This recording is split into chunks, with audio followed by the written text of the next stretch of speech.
শেখ হাসিনা সরকার পতনের পর বাংলাদেশে যে নিষিদ্ধ সংগঠন হিজবুত তাহরীর বিভিন্ন কর্মসূচি নিয়ে প্রকাশ্যে এসেছে।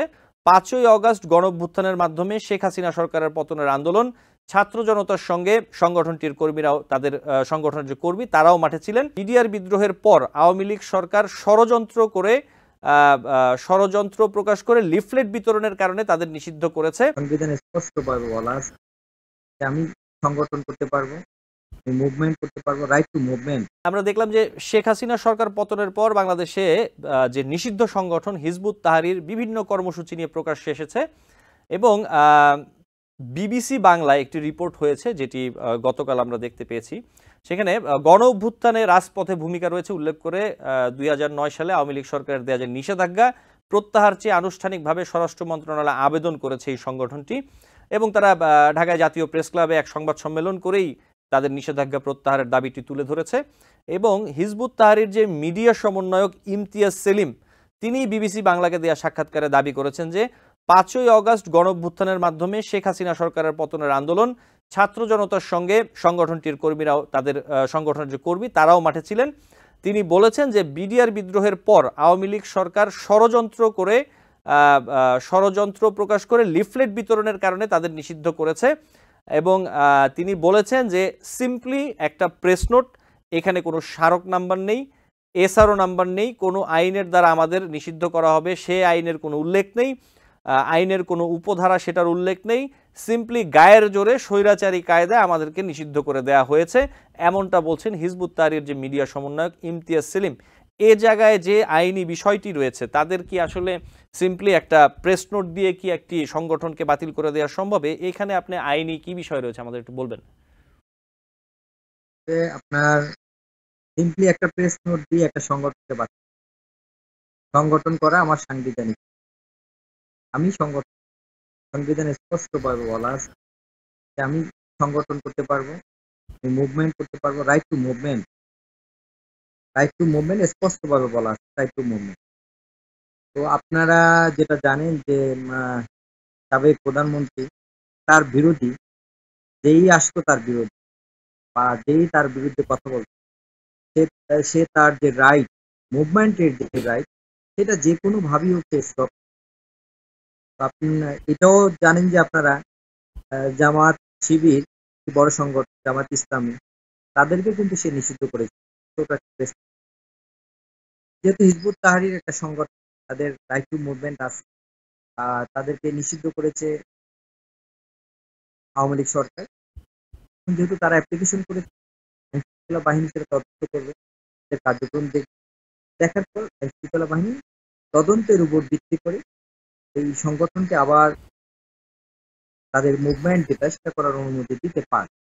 তাদের তদন্তের উপর ডিপেন্ড করে হিজবুত তাহরীর বিরুদ্ধে যে এলিগেশন গুলো আওয়ামী লীগ সরকার ছিল, বিগত সরকার এনেছিল, সেটা সত্যতা কত, এই যাচাইয়ের মধ্যে তাদের রাইট টু মুভমেন্ট আছে, প্রত্যেকটা নাগরিক রাইট টু মুভমেন্ট।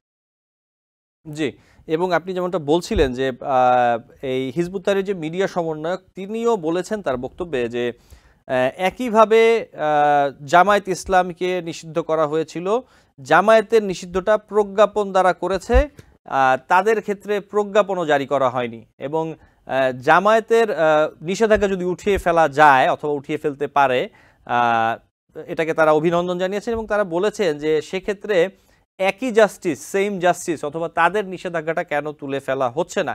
আপনি যেমনটা বলছিলেন যে জামায়াতের উপর যেরকম নিষেধাজ্ঞা দিয়েছিল আওয়ামী লীগ সরকার, এইটার মধ্যে এবং হিজবুত তাহরীরের যে নিষেধাজ্ঞা, এই দুটার মধ্যে আসলে পার্থক্যটা কোথায়?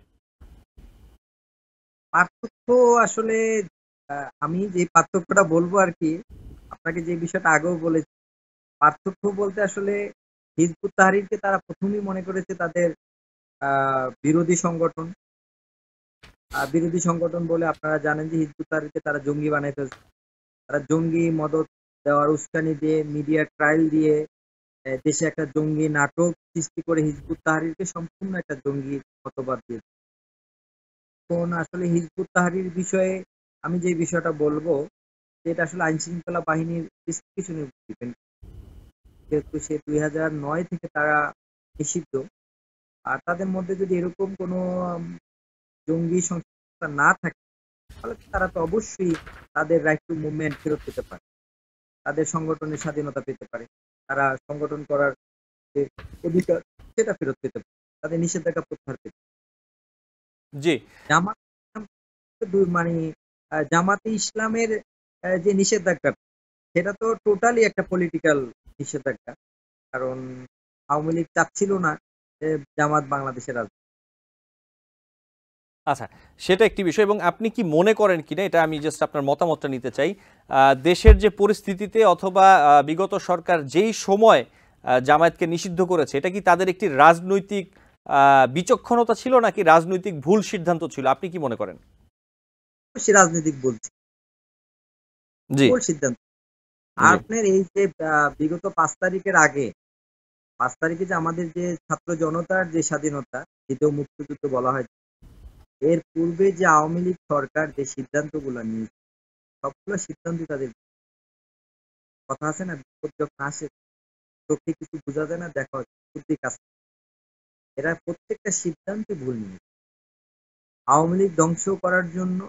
আওয়ামী লীগ তো এখন ধ্বংস করে একটা সংকট, এই ধ্বংস করার জন্য আওয়ামী লীগেরই কিছু অতি উৎসাহী দালাল এরাই দায়ী। এবং এরা শুধু আওয়ামী লীগকে ধ্বংস করে নাই, দেশটাকে লুটে পুটে দুর্নীতি করে এই দেশটাকে তারা শেষ করে দিচ্ছে। জি। নিউ ইয়র্ক থেকে সম্প্রচারিত TVN 24 টেলিভিশন বিশ্বজুড়ে বাঙালির কণ্ঠস্বর।